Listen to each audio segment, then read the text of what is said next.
adepane. Kowe ngerti ora? Ora. Mula tak kandhani. Durna nggawa pusaka. Ora wedi aku. Pusaka kae ampuh. Tamake Gunung Jugruk Segara Asat. Nek ming kowe karo aku nyunyuk Cundha Manik modar kabeh. Terus mlayu wae. Padul karo bapak. Aku wis sing nantang Durna terus, wis ngerti nek kowe sing nantang Durna ning nganggo hitungan wong glutu ora waton. Ora okol ning nganggo akal. Nek kowe mung ngokol tok ngethuke Cundha Manik mati tenan. Semen. Wis semen. Truk rasa wedi wong urip sing dinteni apa? Tak pethoke Begawan Durna.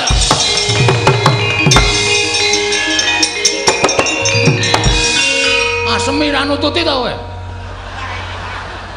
Ayo ora wong kandhane ngeyel kok. Karepku ki ya. Heeh. Skeneane liyane iki. Aku nekat melayu terus kowe bagong.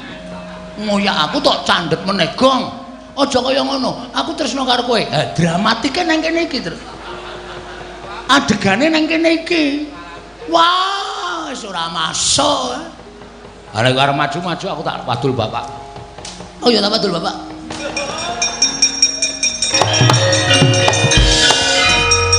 Gong. Kowe arep endi? Rada mlayu mungsuh Begawan Durna ming gawa pusaka murup sak obor. Pucuke kok do Anoman mlayu ora tanggung jawab. Kowe arep mlayu ora tanggung jawab. Truk.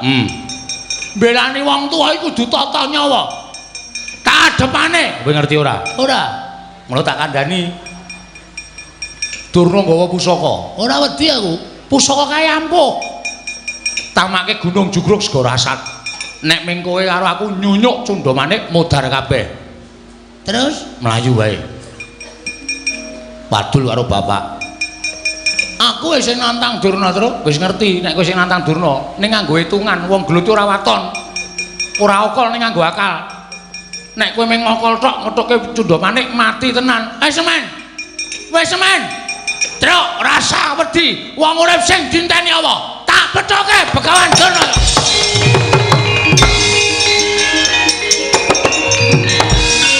Asemi ra nututi to kowe?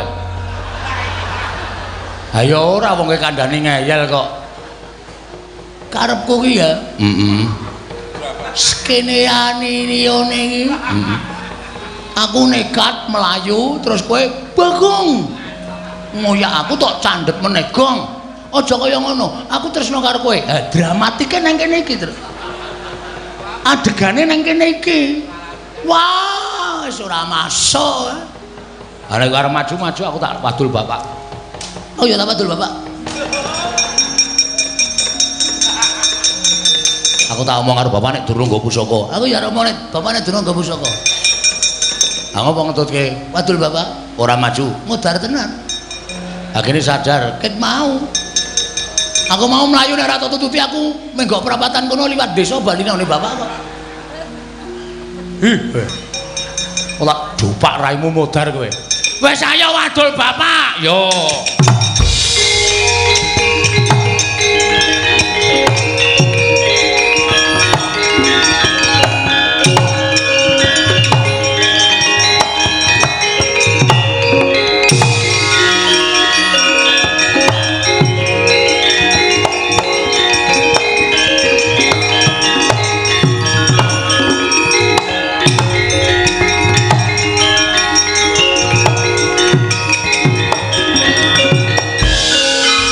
Petruk Anoman mlayu-mlayu ngopo kowe ya mlayu Bagong ya mlayu.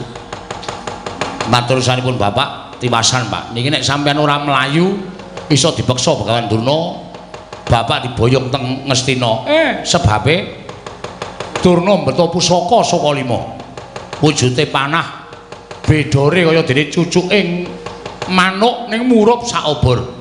Ora pangling Cundha Manik.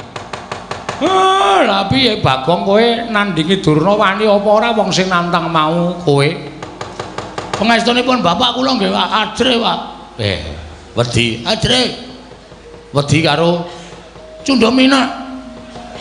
Apa Gong? Cundha Manik.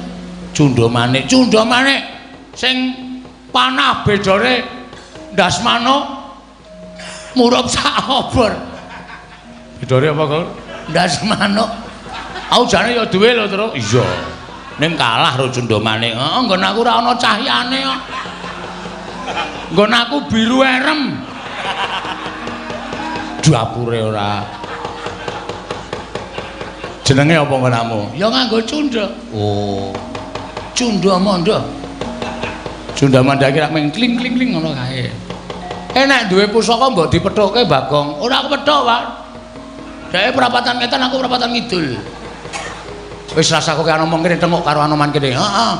Engko nek Durna tekan kene, aku sing ngadepi. Oh, Petro, Bagong aja mlayu mati kowe.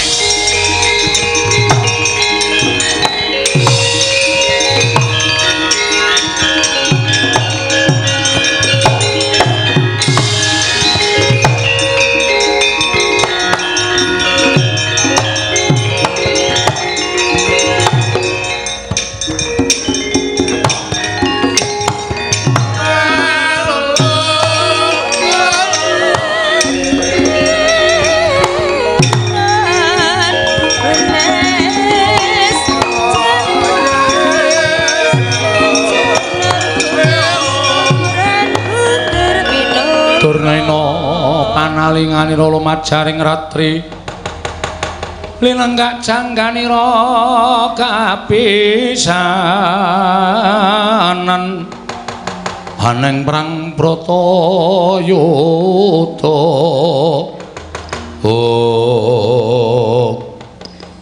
Ayo aja padha ndelik ning mburine Semar. Kene sing kira-kira mau nantang karo Begawan Durasapa. Sing nantang karo Begawan Durasapa ngaku. Bareng aku mligo Kyai Cundamane padha ning mburine Semar padha wedi karo aku. Ayo sing cangkeme amba banget kae. Kono omong ngene, sampluki ngiwa nengen kowe. Lho Kang dinekke. Tak incim mbok anggere Cundamane ora digawa, pelinceng sirahe. Muni apa kowe mau? Muni apa, Kang? Muni maktut ngono arek mbak. Sabar penemban, sabar. Semar rumangsa didak-idak martabating Begawan Durna. Tru, kowe ngidak-idak martabake Durna kudu martabat. Mbah, tak kira martabak. Mane didak-idak mbok dipangan Ora, menengo sik. Terus karep sampean pripun? Pokoke kowe tak boyong menyang Lestina. Nggih, kula purun. Lho, kowe gelem? Nggih, purun. Ning wonten syarate. Syarate apa, Semar? Kowe matura. Kowe butuh brana picis. Kowe butuh derajat pangkat mesti bakal tak wujuti. Waton kowe matur karo aku. Matura sing cetha syarate apa? Kula kepengin sinten mawon saged kula eloni, kula suwitani. Waton saged ngaturaken Sekar Tunjung Seta. Sekar Tunjung Seta. Nggih. Nek sampeyan iso ngaturake Sekar Tunjung Seta enten ngarepan kula, esuk iso ngaturake sore kula boyong teng Astina. Sore sampeyan iso ngaturake Sekar Tunjung Seta, esuk kula mang boyong teng negara Astina. Lole kentos walu gembol monyor-monyor duneng dungkul wana dadi alas dadi ana. Sekar Tunjung Seta iso disebut tegese gumelar ana ing jagat nyaluk pawet tak golekane Semar.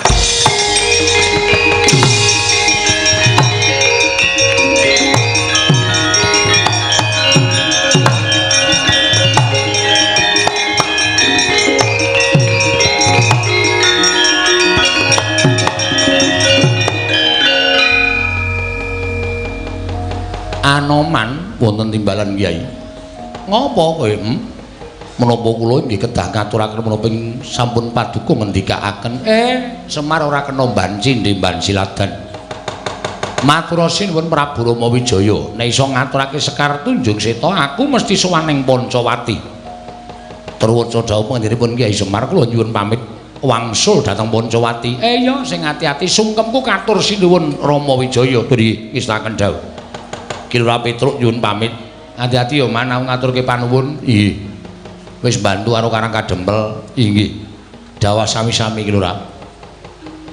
Kilura Bagong kula nyuwun pamit. Hati-hati ya, Nyok. Nggih. Kowe bali rene ora?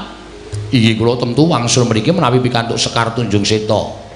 Tak anti-anti sak praptamu Anoman. Aku kapang karo kowe. Inggih. Kapang. Wong ora ngerti basa iki senengane omongane. Tru mbok ora plak-plak, Tru. Kowe iki nek angel iki terus anarkis ya soal. Ya wis ben ora. Wis ndang bali kono. Ngestaken dawuh. Iya, Anoman sing ati-ati ya aja kaya bocah cilik ndur iki. Ngestaken dawuh. Iya.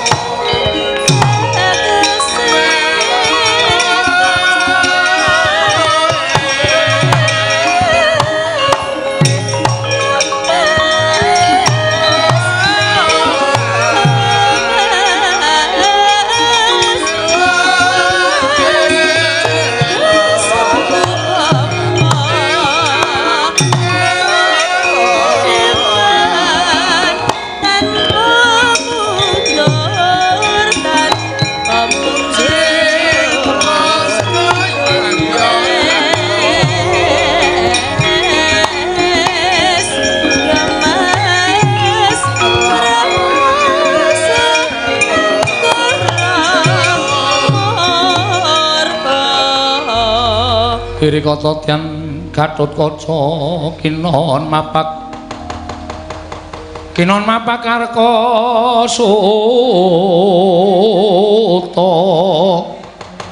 Tegapira Kresna parta maneher saktinira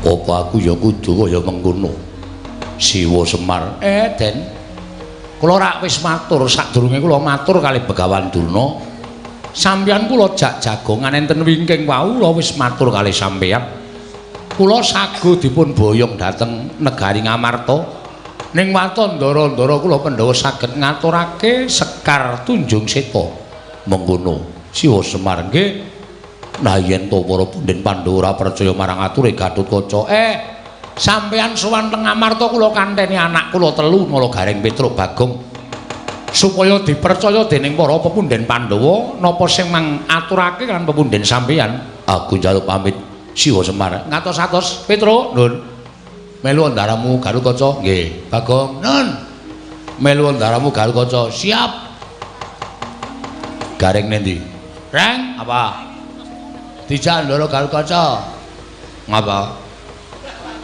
golek gemak goreng oh tenane ora ya iki dapusi Bagong senenge ra jamak-jamak nderekke ning Ngamarta ayo siap monggo Gus kula derekaken monggo kundur teng Garing Ngamarta iya Nala Garing Petruk Bagong Semar aku nyuwun pamit ngatos-atos nggih Den kula antu-antu rawuhipun pepunden Pandhawa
Datang kawusa mapan wonten ing Karang Kadempa Nara Gatotkaca nalika semanten ingkang wis budal nilar negaring Pancawati nenggih Sang Rama Wijaya kadhiraken ing Rai Sang Lesmana datan saranta enggalih angrantu sawanipun Sang Anoman mila tumuli sumusul dhateng Sang Mayangkara tindaking Sang Nata ing Pancawati katrenjuh lambahing Sang Anoman dadosaken kejo tinggalih nata ing Pancawati Prabu Rama Wijaya wau.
Nalendra Mbekmartama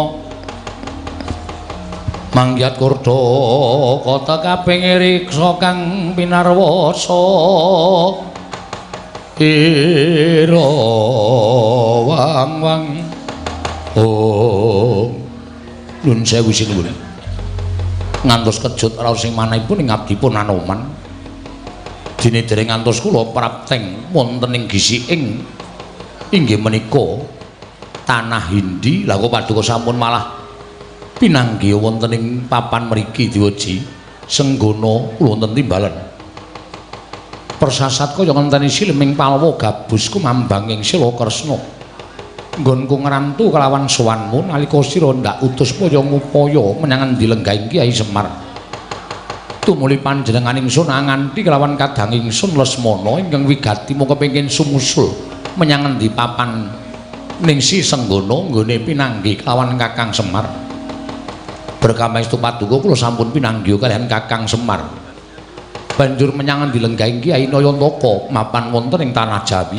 pernahipun wonten ing Karang Kadempel sedaya panjenenganipun sinuwun Prabu Pancawati sampun kula aturaken nanging mugi andadosna ing kawuningan jebul wonten neruba ingkang dipun suwun dening Kyai Semar pepanggil ingkang disuwun dening Kyai Semar wujude apa Anoman mboten sanes Gusti kula ingkang sinuwun ing Pancawati menawi kedugi saged ngaturaken wujudipun Sekar Tunjung Seta.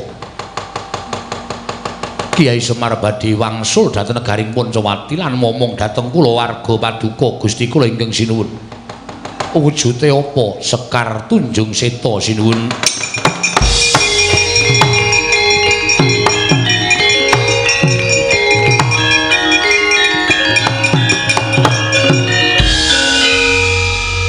Lesmana wonten timbalaning ngadawu Koko Prabu. Nadyan wusu ing nggonipun Kakang Gumelarana ing Janaloka. Lagi sepisan iki wanuh tetembungan Sekar Tunjung Seta, Yayi. Aja wedi kangelat. Siadi dhisik ana laku ngupadya menyang endi dununging Sekar Tunjung Seta. Aja pati-pati ngadhep kalawan pun Kakang lamun siadi ora boyong wujuding Sekar Tunjung Seta prasta dawuh paduka Kanjeng Koko Prabu kliranana kula nyuwun pamit sing ati-ati aja kaya bocah cilik Lesmana.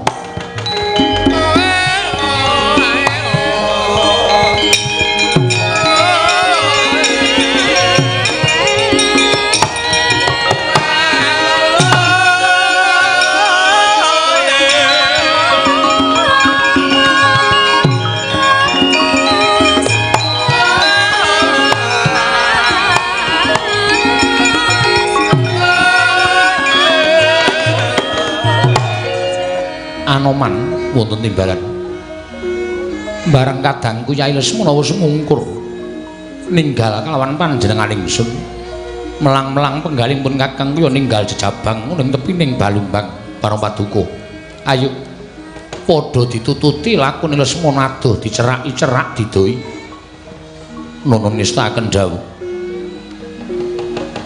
sira Anoman ngambah dirgantara kelawan panjenengan ingsun ngawat-awati laku ning kadangku Kyai Lesmana monggo diwaji kula dherekaken.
kayon katiyuping angin sumyak swaraning karengyan samirana mawur kulawan riris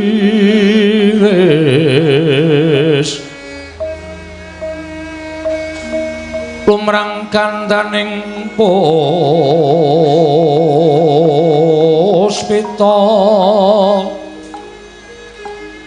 om karengwan udyanira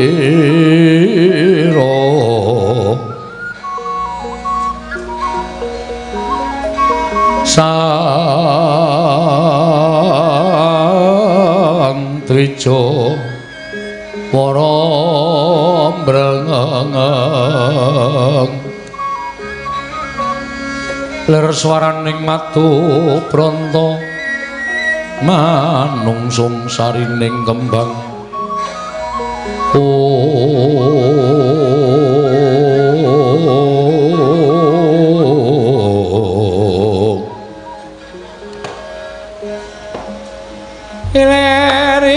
iler tandure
Sang Bangarko gumantos sing dalu jroning ratri dening wonten ingkang kacarita amung Sang Hyang Pratangga pati judul saking Brangwetan kaning ambega sarta gunung-gunung parandene bisa merbawani jagat raya dupi tata sing kamandyan dewasane wau kawusa wancine wis ngancik goro-goro Sukramangkara tumpak menda tete kalapa sumawer cita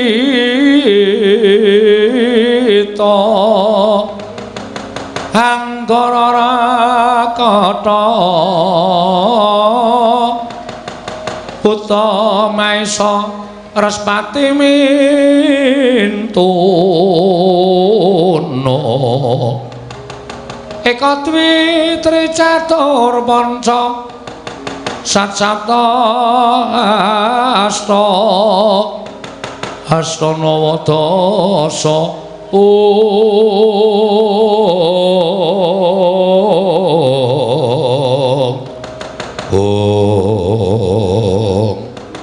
apa to pertandane kang goro-goro nalika semanten mungkin arya ngurmati wijina patuna kawan kula Semar garing Petrus Mahura Bagong ing samejekan madaning ora rombo wijina sang patuna kawan alon alire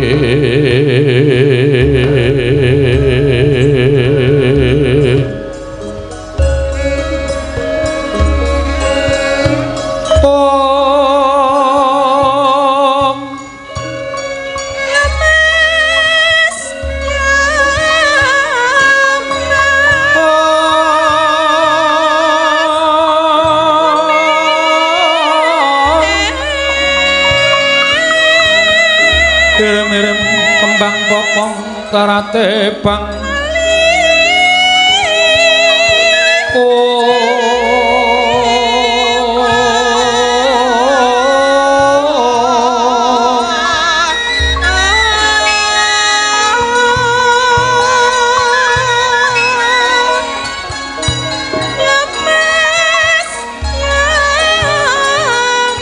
karate bang rerayungan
rasane kaya dioyak-oyak. Ning mboten dados menapa, nyatanipun sakmenika sampun kelampahan Petruk sowan ngersanipun para punden, para pinisepuh, para kadang, para sutresna budaya, para punden dalang tasih kepareng lenggah. Kula mboten saged ngaturaken sewiji-wiji krana kula mboten saged sumerep mripat kula menika sampun risak dados nyuwun pangapunten. Mboten patosa cetha.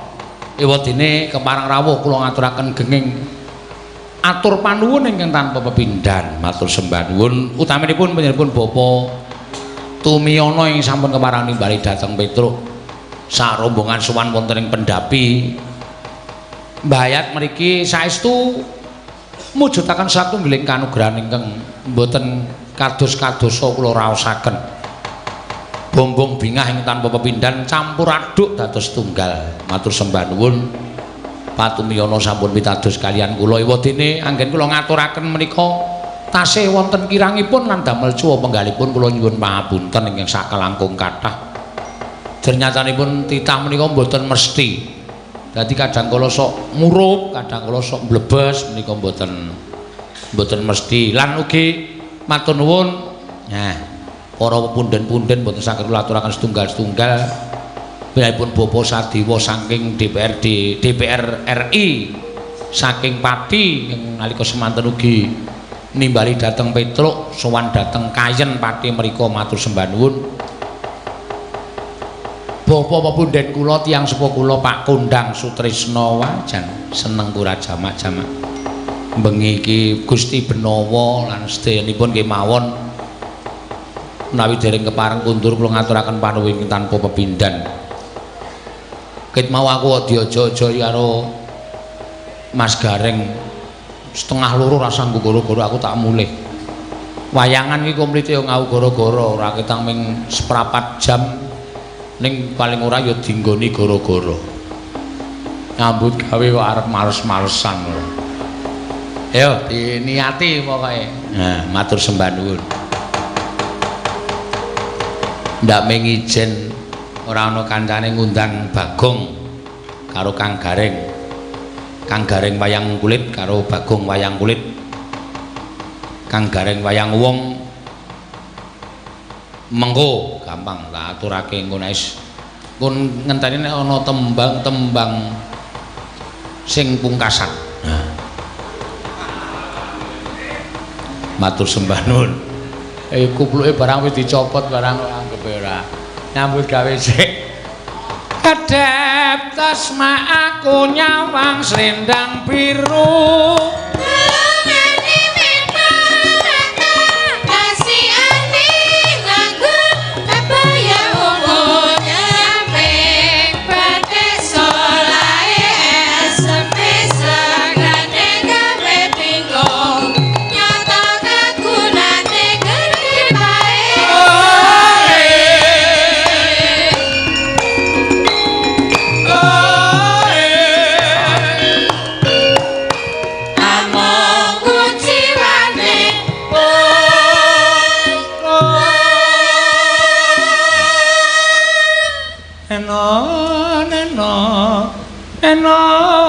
ayo yuk prasti sing pinggir dhewe tuh banget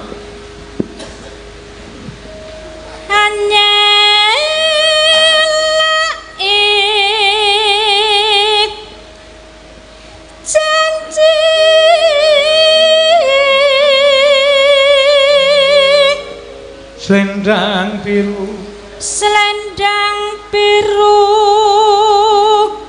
selendang biru hamong ngenaki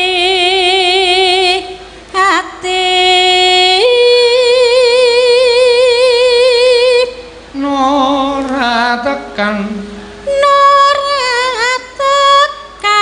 batin setiamu ya mangga kanca-kanca yuk selendang biru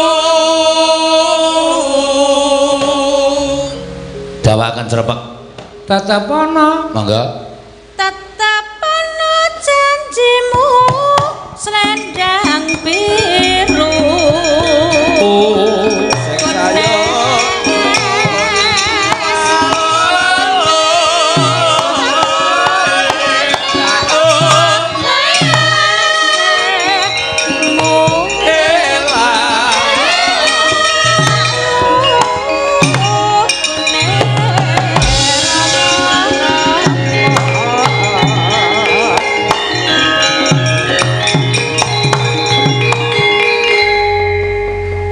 nek upama metu rasah kok seseking apa to, Gong? Mesake kanca-kanca kesel tenan. Nyambut gawe kok sambat.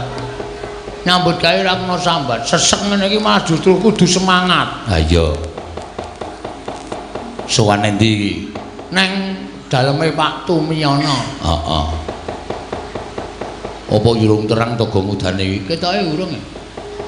Isih krungu kemrosak ki mesti ketoke urung. Wah, iya sewengi tenan. Rasa kuwatir tru, ngene iki ora bakal trocoh. Ha iya. Ora bakal trocoh.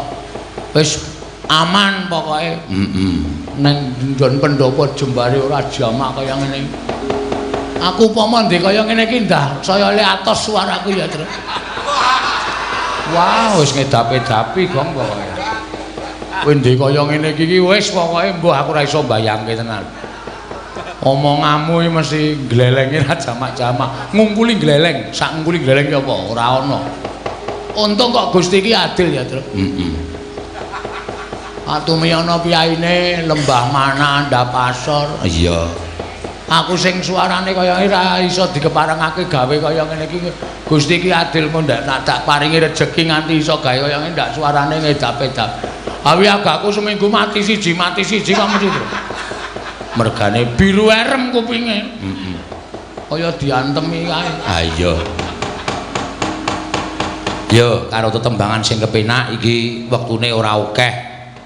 Nggo diaturke tembang sore mau sing urung iso diaturke. Klebu Pak Sadewa DPR RI mau ya ngersake prau layar. Wah, ya dicaosi. Ndak gelo penggalihe. Ana sing nyuwun lali janjine. Heeh. Pirang-pirang Ya, Tatin barang urung jumeneng e. ha iya. Diaturake Mbak Tatin men jumeneng dimungsuhke karo Mas Gareng Semarang. Ah, ngono ora apa-apa. Ha iya. Mangga. Diaturake apa Gong supaya anu jenenge iki Mas Gareng jumeneng disepoti apa? Nengke wae ngadeg ya kono ora ya kono kok manja. Wah, janaya Kowe iki urung sugih wis atose ra jamak-jamak. Mbak ya dikurmati nganggo gending apa ta apa. Laler mangang ya. lho.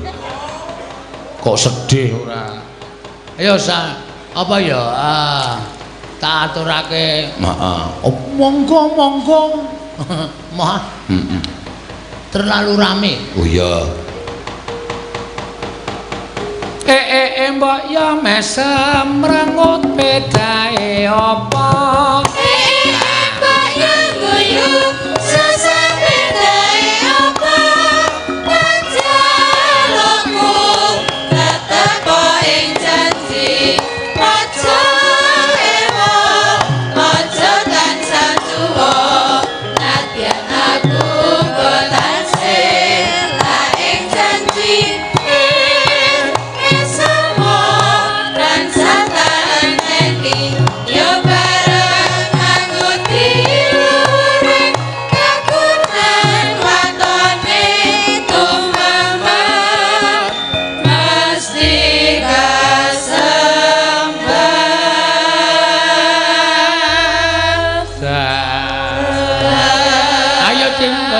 Dekem wae. Heeh.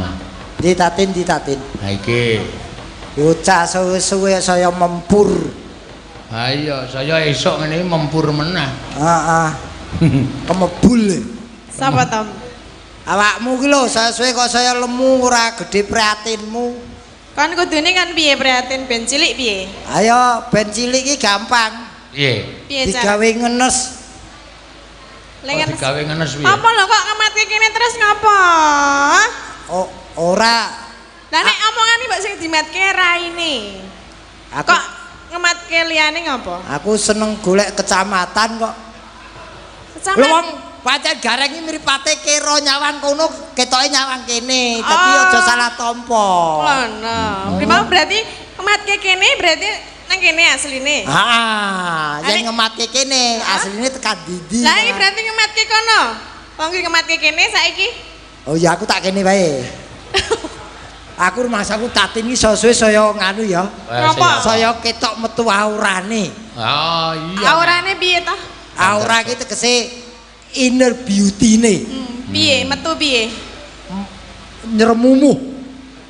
Kok malah ceremumuh? Anu, pokoke ayumu kuwi moncrot-moncrot ngono lho. Ayune iki ketok nek pas dandan Jawa iki ayune ketok. Ayune ketok. Ngono lho. Nek pas Jawa tok. Ana sing wong wedok dadan wedok, dadan wedok. Dadan Jawa malah elek ya ana wagi. Ana dadi werna-werna wong wedok iki. Nek aku Wong kaya bojoku kae dadan ngene iki elek. elek. Yen gelungan ngono malah ketok gelungane loro e. Kok Ngisore punuk. Dadi ketok nongol-nongol. Nek aku ngapa? Rah. Piye? Jan. Wah gaul. Kok gaul? Nggawa ransel barang. Endi ta aku nang gawa lho. Iki oh daging ning.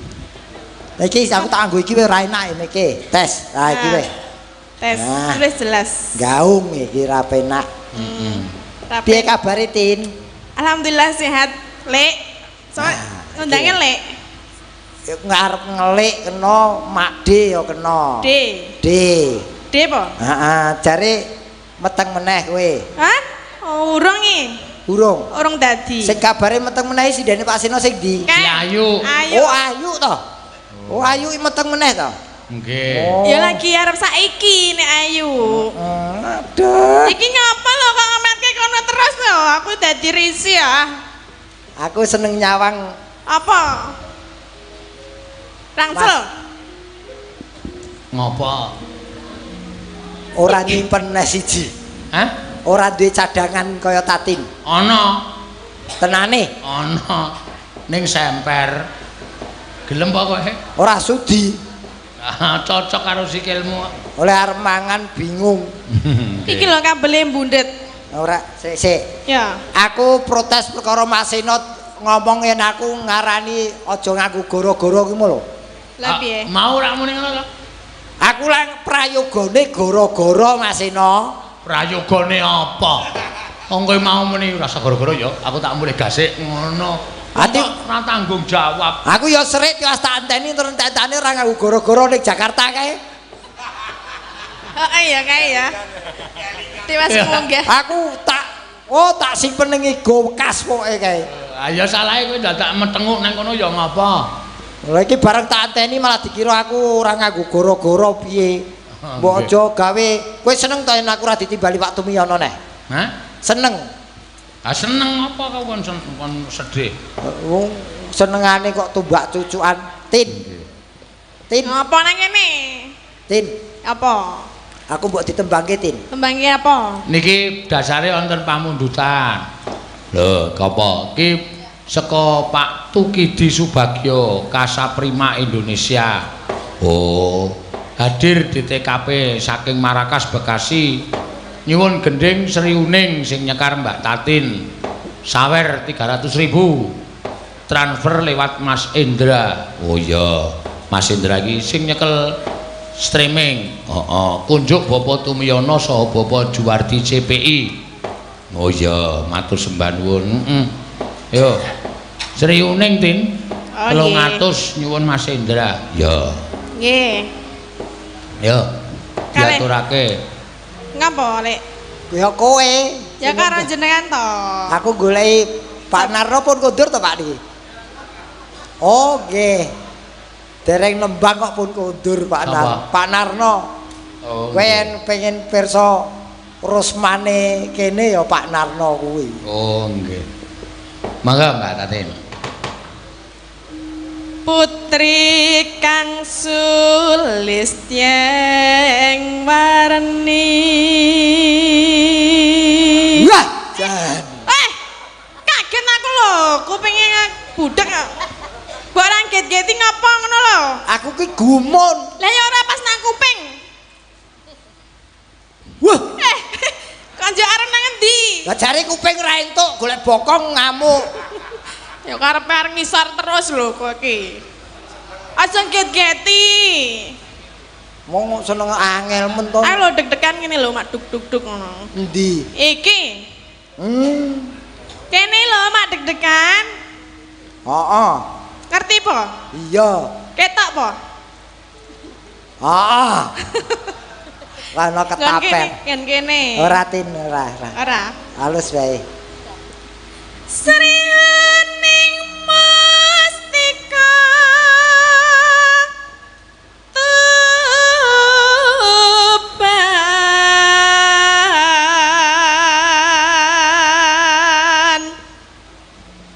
Hello putra Kanjeng Sira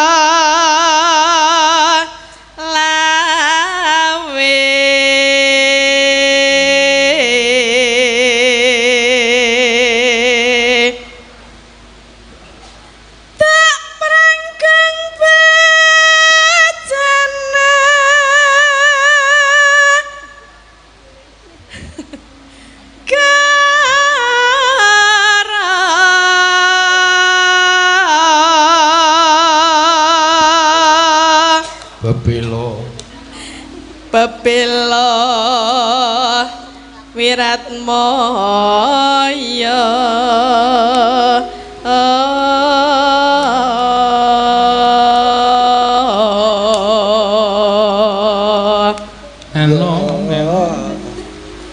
Tan wurang sriuning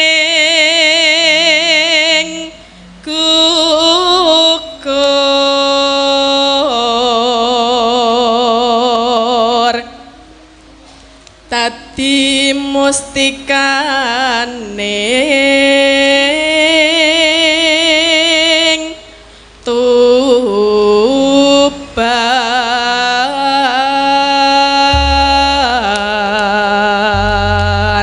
Ya. Mangga, Mbak.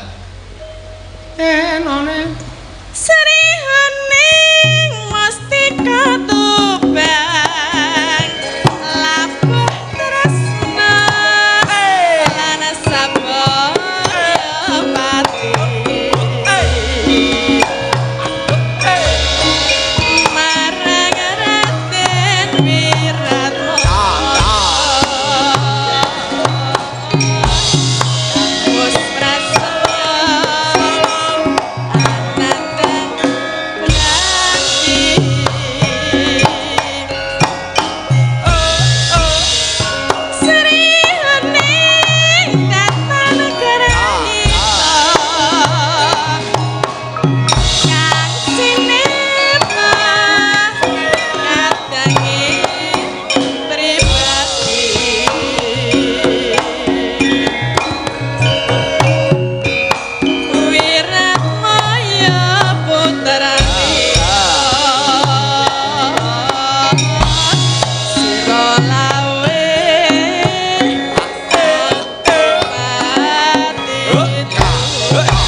sampun. Ora arep rampung ora dicepetke ndak tuman wae. Aku kepethuk mungsuh lawas kok Den kowe mungsuh lawas. Penak ya?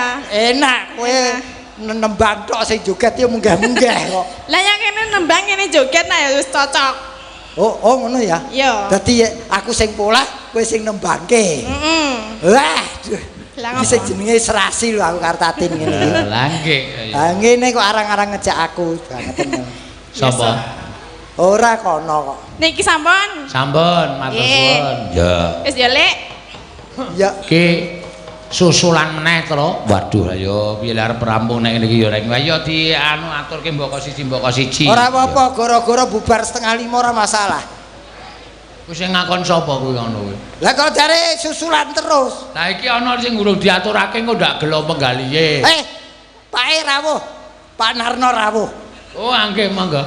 Pak Narno ki pokoke sewengi wayangan ken ora ngrungokke swantenipun Pak Narno ora marem. Ah, ya monggo Mas Gareng Nggih, kersane. Bapak. Pak Narno. Kalau wau Pak Tum sampun panjenengan dereng, Bapak. Kula kangen saestu. Wah, lho. Beres niku mriki kok lenggah tok. Oh, udut sik. Ah, ya berarti diselani. Ora, udut ngentekke sapak kok. Oh, wis. Aja diselani. Iya. Wis ngantongi amplop. Hah? Wis ngantongi amplop. Enggak. Amplop tok. Bapak mriki. Aturan. Oh, nggih. Nggih. Wah. Wonge pirang-pirang kok gur sak lembar.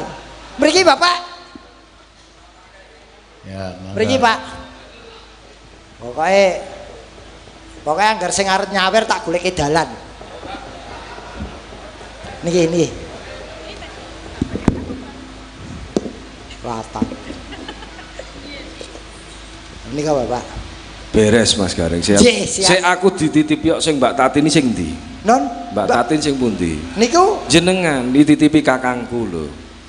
Lah wis. oh jelas. Kak nika ora pesene naming sindene sing anu lho sing bedhi nggih. Ngoten nek Mas kula wau dadi. Sindene sing gedhi. Nggih lah kula lagi perlu delo nggih ta. Nggih. Mundur wong kula niku di guru dadi ya kula harus di kewajiban. Nek dalu dzikir ya saya nonton tak tinggal dzikir sik rampung rene meneh. Pertanyaane nih. Napa? Kula lak sing ngaturi mriki. Heeh. Lah kok tibone teng Tatin? Lho wong kuwi titipan kok. Oh titipane anak putu dados Mas.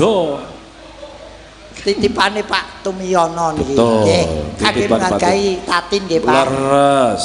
Sampun ngantor wonten DPR RI Bapak. Lah nika kali Pak Dewa nika. Lah nggih kula ngertos. Nika Komisi 11. Panjenengan lagi dibobol duwite 30 triliun pusing nika. Santai mawon namun. Komisi 4 aman. Aman gitu. Sing aman gur pupuke nggih kan. Pupuke beres pun beres peta ini ngoten. Nggih. Pripun Mas Gareng? Pak Narno nyekar Pak. Nyekar apa? Monggo nderek. Nggih kok nek lali ajaran to. Lah kae bose kae nang kono duduk manis. Wis adem kok ya kowe kudu apal ngajari. Kambiyo. Wah ngau kambiyo barang. Lah sinden kok sahabat wetenge lara. Sinden niku nek wetenge lara kepoyuh mong ngene iku.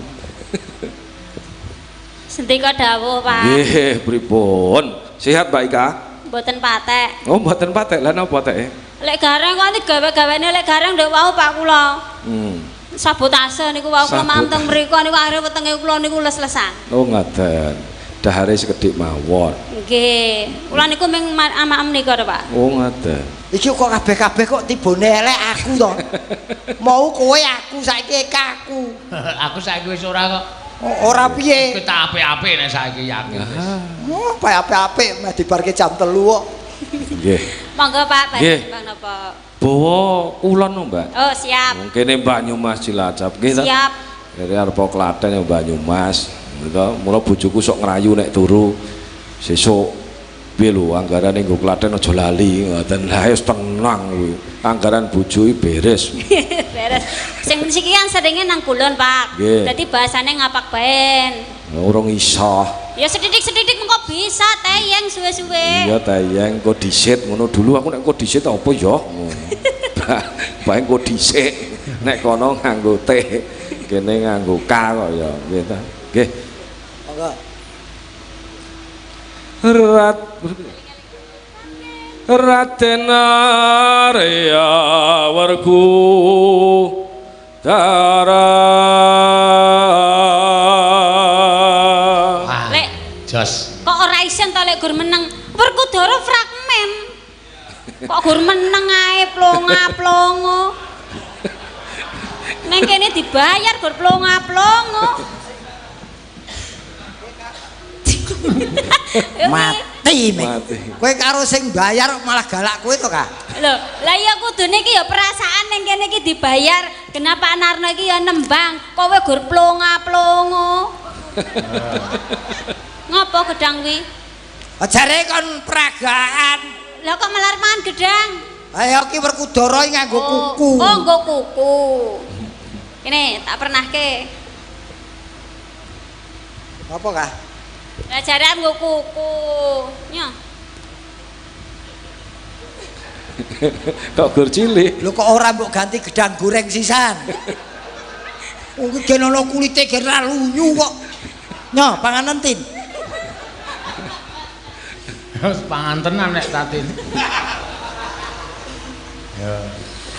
Nyata lamun satria ing Yodipati. Werkudara iki sikile sing ngambak. Kak. Kowe seneng apa? Werkudara iki sikile ambak. Nek ora deret-deret ngono Werkudara. Megagah. Begagah mbok geret iso hernia. Ora tak geret. Werkudara hernia. Mik aja mbok warke kancane, ndak ngegron. Gledak ning isor. Wis bet to wong ki punjen kok. Seneng ki. Apa seneng? Prakosaka kakung luhur.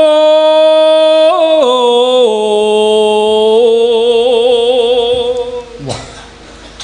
Jan Werkudara niki mesa kurang ngombo sikile oleh. Rada rene sithik. Oh diamput tenan iki. Kok senengane miloro aku to, Kak? Aku ki mernane Werkudara ki kudune gagah. Yo gagah-gagah ning ora kasar ngono kuwi sapoke. Werkudara sing dadi Werkudara kudune Pak Narno apa Pak Tumyono ki patut lho wong kowe awake ya gur cekiting ngono kuwi lho. Lah onone yo lulang wedhus kok. Yo cilik tipis ra masalah. Sing penting ki ana Werkudara. Werkudara nine piye? Apa, Ibu? Werkudara suarane gedhe. Oh, ki Werkudarane panut tok. Werkudara suarane pripun? Piye? Werkudara. Werkudara. Suarane pripun? Werkudara, Gong. Lah ngono kuwi. Werkudara apa mutah? Kok wak. Ya. Werkudara piye? Godhek simbar jajang.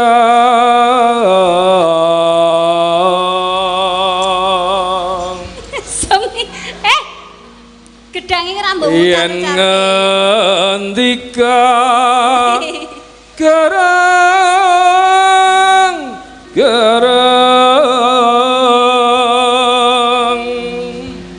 pindah kuntur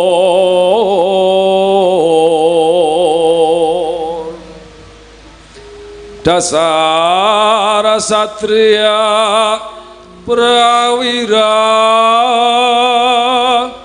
rama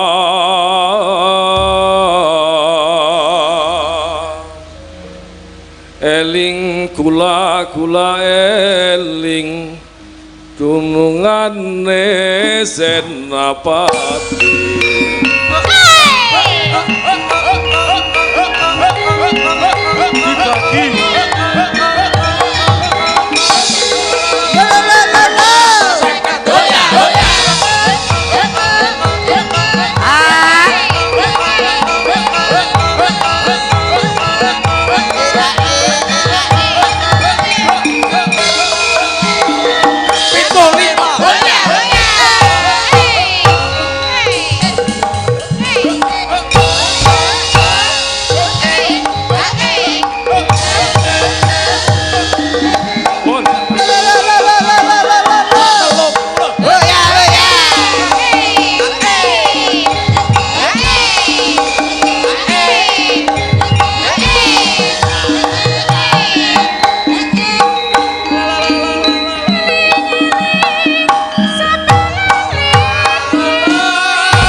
jogete seneng nyenengke joget ngono ya terus. Wajan pun kah. Wis seneng tak tinggal mati. Monggo Mas informasi. Pripun? Iki mau Pak Narno ngendika juragane gendeng Kyai saka Pati, juragane gendeng sing masang gendeng Pak Narno ki. Nggih. Ngersake Kijing Miring. Oh, nggih monggo. Kijing Miring. Iki sing asta sapa Kijing Miring? Kijing Miring sapa? Ayo. Mbak Elisa bae. Heeh, Mbak Elisa wae ndak. Gara-gara dhek ora iki kuburan amblong ora Kijing Miring iki. Ya. Ya. Ayo Elisa gentenan. Ya. Kijing Miring. Ya. Kijing Miring dadi lagu. Ayo mbok ya dibenake sik mesake sing semare. Cek, Kijing Miring. Kijing Miring ya, Nduk. Cek. Tak tayub ya, Nduk. Napa? Napa nih? Iki ki wis parah esuk lho kok bungok-bungok bocah iki. Nggih mboten. Aku sing ngayub. Ngayub. Heeh, cara Ngayub apa udan? Ya udan pancen. ulang kae ngeyup. Napa? Iki nayub tari, nari. Nari tayub. Ya, nari. Ya. Oke. Mangga Kijing Miring ya.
meng porak-parikan ngono kok. Iya. Ayo ngadeni ku kok Kijing Miring. Lah iya. Sampun katuraken? Ning ngarep kijing kowe isin joget kok. Heeh. Ki apik ki mau. Oke, ciri khas kono Mas. Tayupan kijing miring iki pancen di sini ya parian tok. Aku arang-arang soalé muni kijing miring iki dadine aku dhewe ya ngrungokke tak matke iki tembange kaya ngapa ngono lho. Heeh. Parian. Iki ambak parian angel kadang kula kijing miring iki sewengi. Yen apalane parian ora akeh ya kepaten parian. Oh. Nggih, wong pundutane Kyai Pati kok Mas. Oh, nggih, nggih. Heeh. Iki ana sing nyuwun iki apa maksude? Napa? Kula titip lukisan kagem Mbak Ana Pertiwi. Oh iya. Oh, lukisane Mbak Ana Pertiwi. Oh nggih, matur sembah nuwun. Ya. Wis diaturake, heeh. Iki lukisan sapa iki? Iki nggone Tiwi. Heeh, kuwi apa wonge? Oh, iki mbekmu ya, Nduk. Lah iki sing lanang Ki aku. Wah, kok merongos. kebagusan. Kowe malah kebagusan kuwi.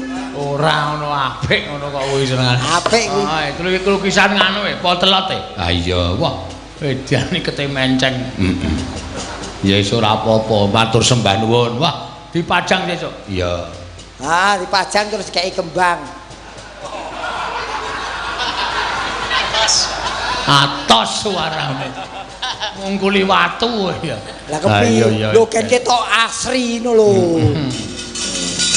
Matur suwun Mas Gareng. Nggih, sami-sami Mas. Wonten lepat kirangipun nyuwun pangapunten. Nggih. Jame wis jam 3 ndak.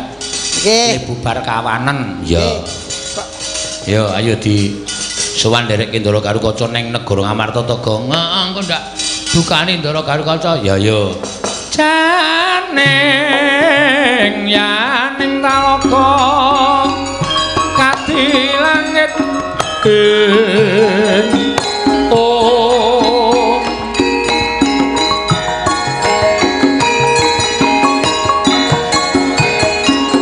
mambang pantep pasulan opamaneka tintang